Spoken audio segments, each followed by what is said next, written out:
Y después vamos a tener un poquito de música que Marconio nos va a hacer el favor de pues, compartirnos, y algo de poesía con Ada Membrello de El Salvador, con Marconio, con Leonardo y un servidor, y quien les habla. Y bueno, pues mucho gusto ver a la banda, qué bueno que nos estén siguiendo. Y vamos empezando a lo que ahora sí que, como dicen en mi barrio, a lo que nos truje Chencha. ¿Qué está pasando en esta región según los ojos de Leonardo Germán y un servidor? Y vamos a empezar con la palabra de Leonardo. Bueno, muchas gracias a los presentes y también a los que nos están siguiendo, como bien dijo Marco. Bueno, básicamente vamos a empezar como las viejas reuniones de las organizaciones revolucionarias, donde primero se discutía política internacional y después de lo general a lo particular y todo así. Vamos a empezar. En principio, ¿qué es lo que está pasando, por lo menos para nosotros, ¿no? Lo que está pasando para nosotros es que existe un imperialismo en crisis, ¿sí? Algunos dirán que la crisis, digamos, que esa crisis que nosotros decimos que empezó... Buenas noches. Bienvenidos. Algunos dirán que... Buenas noches. Ya se está sumando gente y entonces estamos saludando para los que están mirando la transmisión.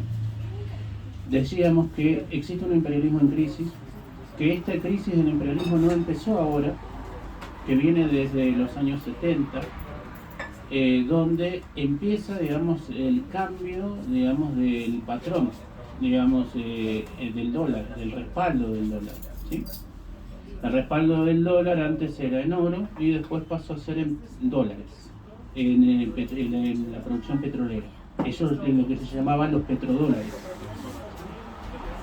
Bueno, esa crisis del imperialismo terminó creando, por un lado, digamos, un agujero económico muy grande que tiene que ver con el traslado de las grandes industrias que se estaban radicadas en Estados Unidos hacia Asia, ¿sí?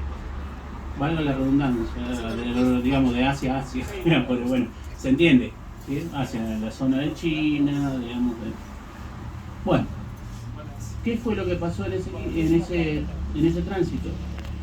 Que las grandes empresas empezaron a dejar de tributar dentro de Estados Unidos, ¿sí? Que las grandes empresas empezaron a sacar las casas matrices fuera de Estados Unidos. A su vez, el gasto armamentístico de Estados Unidos, que es el más importante del mundo, lo que generó es que Estados Unidos es el país que mayor deuda externa tiene. Por un lado, que es el mayor país importador, ¿sí? O sea, depende directamente de otras economías que lo subsidian, pero a su vez es contradictorio, pero también es el país más dependiente, porque en este momento, si China vende los bonos de la deuda que tiene Estados Unidos se está. Pero por el otro lado es el que oficia de cabeza del imperialismo, papel que jugó después de la Segunda Guerra Mundial hasta nuestros tiempos. El problema es que el precio del dólar está sostenido después de la cuestión de la crisis, digamos, de los petrodólares y toda esa historia. El precio del dólar solamente en este momento está sostenido por el ejército francés. El único que sostiene el precio del dólar es el ejército de Estados Unidos. A tal punto es que cuando Saddam Hussein quiere hacer una canasta de monedas para comerciar el petróleo, lo invaden. Cuando Gaddafi quiere hacer lo mismo, lo invaden. ¿Por qué? Porque básicamente lo que iba a pasar es que al comerciar el petróleo en una canasta de monedas, iba a caer el precio del dólar. En este momento, cuando digo que Estados Unidos es el país más débil estructuralmente, me refiero a que incluso la batalla, la guerra, digamos, tecnológica, la guerra comercial y la guerra política la ha perdido. ¿Por qué? Porque si ustedes ven, ¿cuál es el problema que tiene Estados Unidos con China? Y con Rusia y con los BRICS. El problema es que Rusia, China y los BRICS son las economías que mayor se han expandido en el mundo y que por su propia población tiene mayor control, digamos, tiene mayor número incluso a nivel mundial. Hay otro problema, como les dije, el precio del dólar está atado al precio de la producción petrolera. ¿Quiénes manejan hoy la producción petrolera? Fíjense, Irán, Arabia Saudita, digamos Venezuela, Rusia y China. A tal punto llega eso que resulta que los que manejan la OPEP, digamos que es la producción, la OPEP, que es digamos, el órgano, la entidad, digamos, que controla la producción petrolera, son países aliados a los BRICS. Por lo tanto, el que regula el precio del petróleo es el enemigo del imperialismo yanqui. Por otro lado, la expansión de los BRICS ha generado alianzas que en determinados momentos eran impensadas. Por ejemplo, Arabia Saudita siempre fue enemigo declarado de Irán, porque fue aliado de Estados Unidos cuando se establece la revolución, digamos, islámica, que derrumba al Shah, digamos, que era un títere del poder inglés y norteamericano. ¿Qué es lo que sucede? Ahí lo que pasa es que fundamentalmente Arabia Saudita juega como contrapeso, como lo hizo con Irak, ¿sí? Irak en su primer momento era aliado acérrimo de Estados Unidos y explotaba la diferencia entre sunitas y chiitas. Bien, entonces en definitiva, a partir de la inclusión, digamos, y de la negociación y de la expansión de lo que es el mercado chino y el mercado ruso en Medio Oriente, Arabia Saudita lo que hace es normalizar relaciones con Irán, a tal punto que hace un año, más o menos, por ahí un poquito más, Irán vuelve a abrir la embajada de Irán en Arabia Saudita. Exactamente. Entonces, ¿qué es lo que sucede? Esa es una de las normalizaciones de las relaciones. La otra normalización es la relación de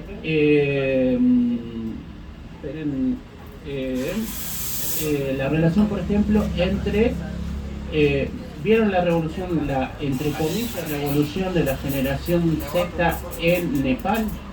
¿Qué es lo que pasa ahí? Lo que pasa es que China impulsó, digamos, o sea, sectores revolucionarios de Nepal derrocaron la monarquía hace tiempo, ¿sí?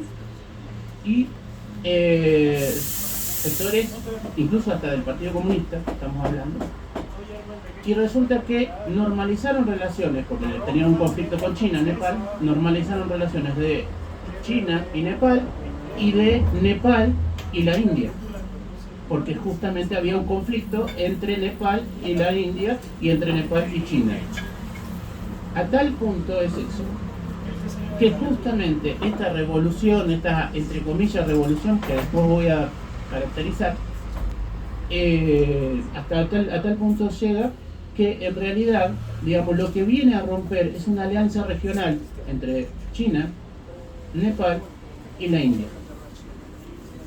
Y Estados Unidos mete la brecha ahí. ¿Cómo la mete en Myanmar, que es otra región en disputa? ¿Sí? ¿Cómo la mete en Taiwán, que es otra región en disputa? Entonces, lo que sucede es, por un lado, un momento donde el imperialismo se ve amenazado, ¿sí? Donde, digamos, directamente su hegemonía mundial está en discusión. Y el problema es que si se discute la hegemonía del imperialismo, si se empieza a, por ejemplo, un ejemplo muy claro de la debilidad de Estados Unidos. En Yemen, Ansar Allah, que es una organización chiita respaldada, digamos, por Irán, o sea, hoy quien es el eje, la columna vertebral de la resistencia en Medio Oriente es Irán. ¿Sí?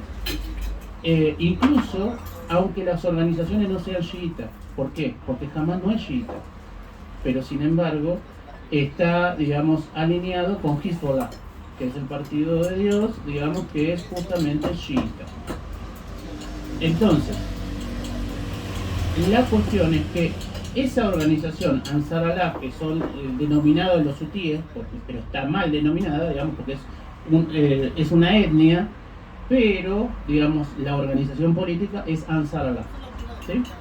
Bueno, esa organización bloqueó todo el paso de los barcos petroleros, digamos, que no solamente que iban a Israel, sino que iban a Europa. Y estamos hablando de una organización que 10 años atrás no existía. Y estamos hablando de un pueblo que fue bombardeado y aniquilado, no solamente por Arabia Saudita, por Estados Unidos y por Israel. ¿Sí? Entonces, Ansar Allah bloqueó, digamos, y prácticamente estranguló la economía de Israel, de Estados Unidos y de la Unión Europea. ¿Sí? Por el otro lado, si vamos, eso solamente hablando del Medio Oriente, pero ya que tenemos la bandera de Palestina, si vemos lo que está pasando en Palestina es la reproducción exacta de ese cambio de relación geopolítica. ¿Por qué? Primera cuestión, porque Hamás, que fue una organización que fue solventada en su principio por Israel, ¿sí? Financiada en su principio por Israel, para dividir lo que es la Autoridad Nacional Palestina de Gaza, para romper el Estado palestino. ¿Qué es lo que sucede?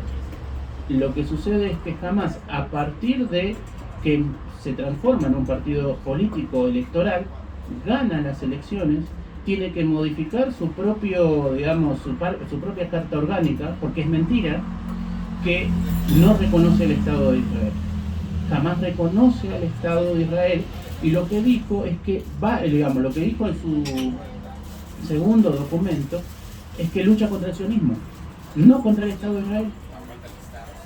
Entonces, ese cambio, digamos, sucede a partir de que ganan las elecciones, se establece una diferencia con, digamos, con la Autoridad Nacional Palestina controlada por Al-Fatah y por la OLP, y resulta que al ganar las elecciones, Israel, digamos, le secuestra 15 diputados. ¿Sí? Se produce, digamos, un enfrentamiento, toda la historia, le secuestra 15 diputados a Hamás.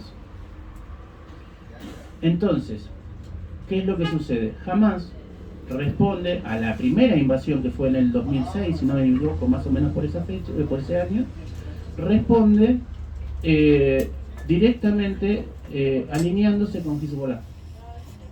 De Hezbollah aprende los métodos de combate que ha usado y que está usando en Gaza, que es la guerra de túneles, que ya fue usada por Vietnam. ¿Sí? Es una operación, digamos, clara, digamos, típica de guerrilla urbana. El enemigo avanza con tanque, vos cómo haces para obstruirlo, por túneles. ¿Sí? Bueno, en definitiva, y a su vez hay algo que no se dice en el conflicto del Medio Oriente, que tiene que ver con qué es lo que está atrás del genocidio. Hay un genocidio que se viene cometiendo desde 1948. Pero, ¿por qué se incrementa en este momento? Primero, por la debilidad estructural de Estados Unidos. Porque lo que está pasando en Palestina es la punta de lanza para romper el bloque, digamos, Irán, Rusia, China y las resistencias. Es la punta de lanza para eso. Exactamente. La única forma que tiene de romper eso es por la vía militar, porque por la vía económica no puede. Entonces, por el otro lado, lo que viene a romper es un proceso de unidad interna del pueblo palestino. Yo les voy a contar algo que no es de público conocimiento, porque en realidad, digamos, se maneja muy poco, porque los medios, digamos, que difunden lo que está pasando en Medio Oriente son los medios imperialistas, a menos que alguien sepa, por ejemplo, Al-Mayadin es un medio que es objetivo y que habla de lo que está pasando en Medio Oriente. De hecho, yo escribo artículos para Al-Mayadin. Es un medio del Líbano. Bueno, tenés resumen latinoamericano, que digamos, hay diferentes medios que son los únicos que más o menos dicen algo de que tiene que ver con la realidad. Si vos lees, no sé, la Deutsche Welle, vas a ver que es un... ¿Al Jazeera ya lo puedes comunicar como medio imperialista o sigue siendo...? No, Al Jazeera tiene mitad y mitad, digamos. Al Jazeera tiene periodistas que... Al Jazeera fue una de las cadenas, más allá de que sea catarí, es una de las cadenas que más mártires tiene en Gaza. ¿Sí? De hecho, Israel ha prohibido, digamos, y ha bombardeado oficinas de Al Jazeera. Todavía, digamos, tienen mitad y mitad, pero en definitiva son parte de los que pusieron el cuero, decimos en Argentina, y pusieron el cuerpo y se jugaron ahí. ¿Sí? Pero bueno, volviendo al tema y para tratar de cerrar, porque si no me parece que estoy hablando mucho, la cuestión es que lo que viene Israel es a romper un proceso de unidad del pueblo palestino. ¿Por qué? Porque, digamos, en Gaza, Hamas y Fatah estaban negociando desde hace tiempo para armar un gobierno único en Palestina. De hecho, al primero que matan, ellos matan, digamos, a 3 dirigentes importantes de Hamas.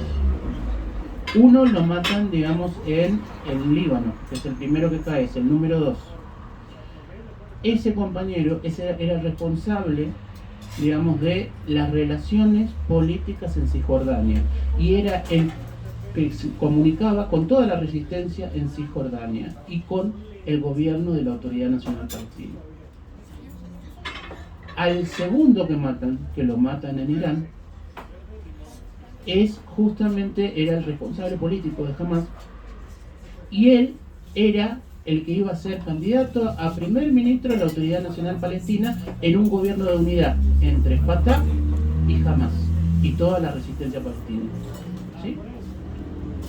De hecho, es tan así que después del 7 de octubre se producen 2 reuniones importantes, una en Rusia y otra en China, con todos los miembros de la resistencia palestina, incluso la Autoridad Nacional Palestina.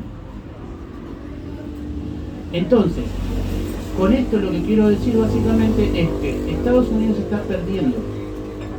O sea, el imperialismo está perdiendo. Se está cayendo a pedazos.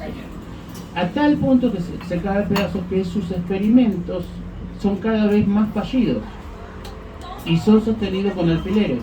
Fíjense una cosa. Bolivia, golpe de Estado, después ganan más.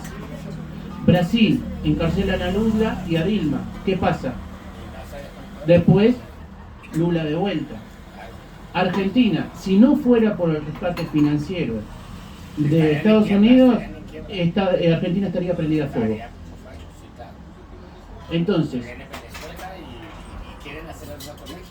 exactamente.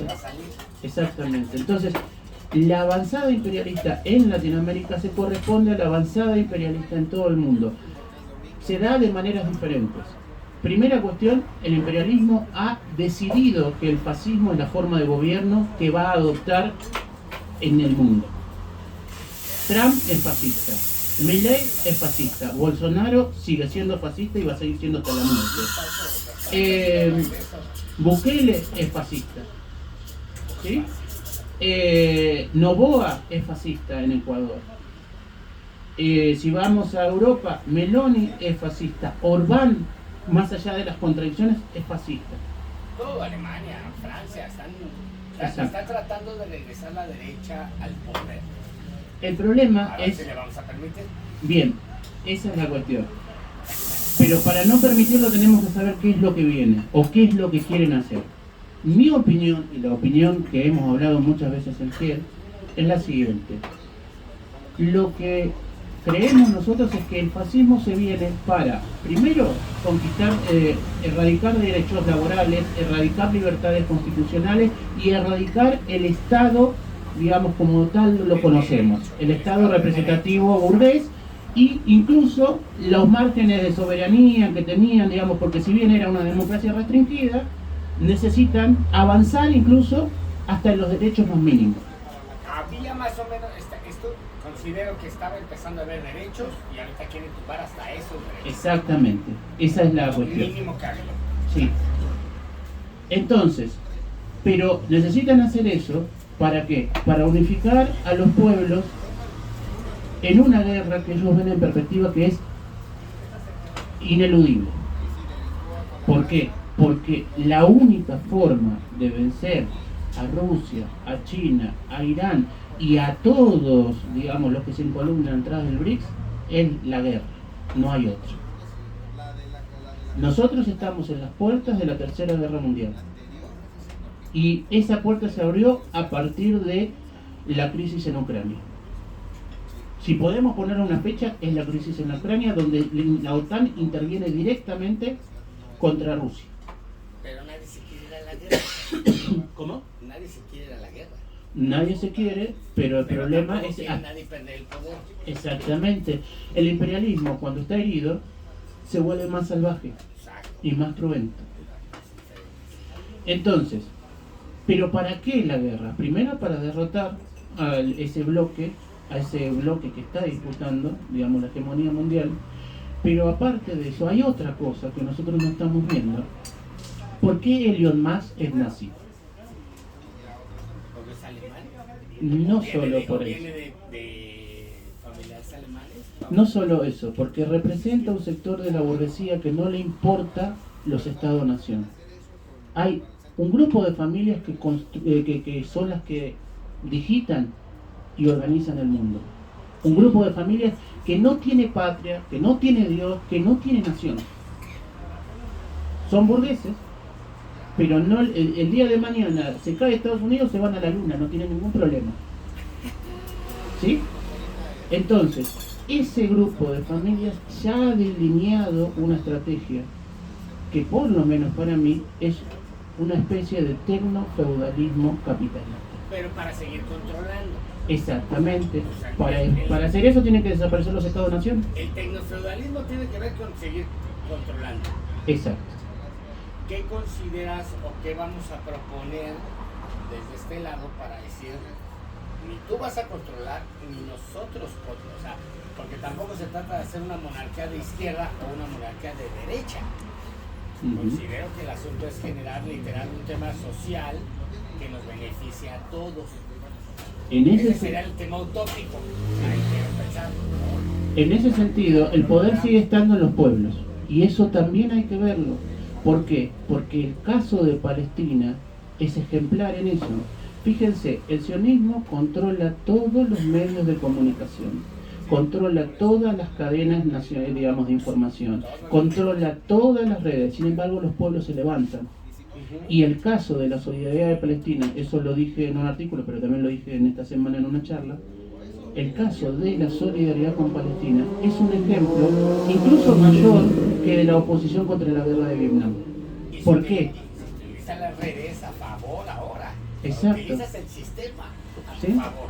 Porque en el caso de la guerra de Vietnam, los pueblos se levantaban, ¿sí?, en contra de la guerra. En el caso de Palestina, los pueblos se levantan a favor de un pueblo.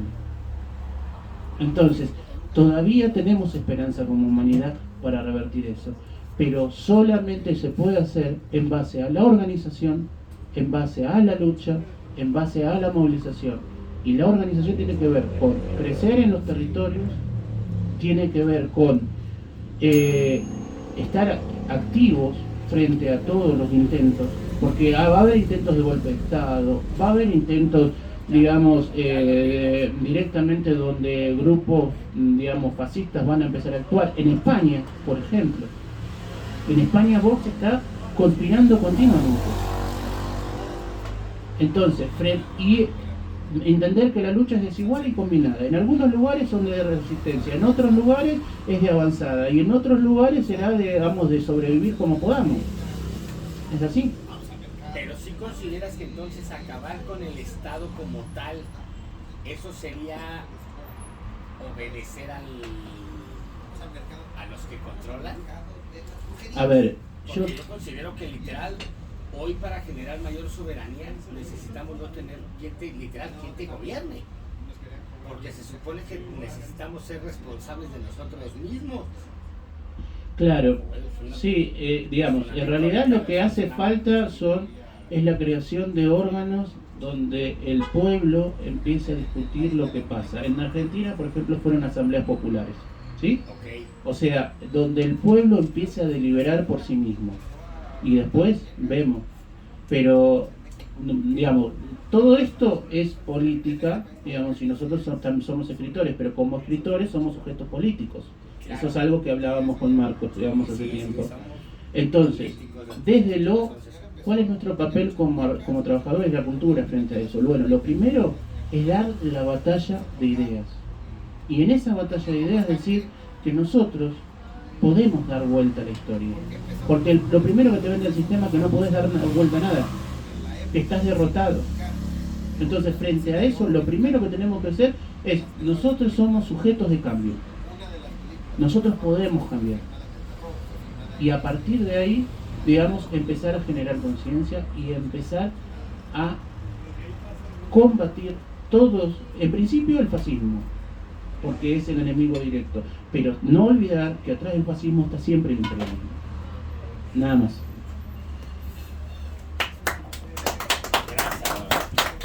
Muchas gracias, Leo. Pues bueno, continuando con